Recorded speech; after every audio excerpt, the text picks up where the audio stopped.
ఆ పెద్ద ఆయన ఇక్కడే పడుకుంటారు. అందులో ధాన్యం అవి ఉన్నాయి, ఇక్కడ పడుకుంటారు ఇందులో. ఇంత దూరం వచ్చామురా, మరి ఈ అడవిలో ఎవరు లేరు, ఇక్కడ ఈ గడ్డిలో ఒక్కరు ఉన్నారు.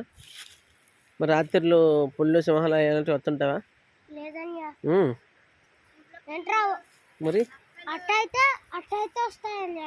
అటువైపు వస్తాయా? మరి ఇక్కడ ఒక ఆయన పడుకుని నక్కలే వస్తాయా? నక్కలు చెమల పిల్లలు వస్తాయి.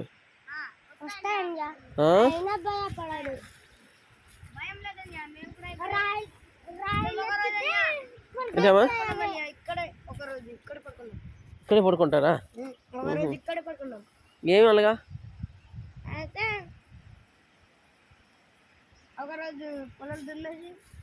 ఇక్కడికి ఊరు ఎక్కడ లేదు అసలు, ఎంత అడవి ఇది, పెద్ద గడ్డ ఉంది.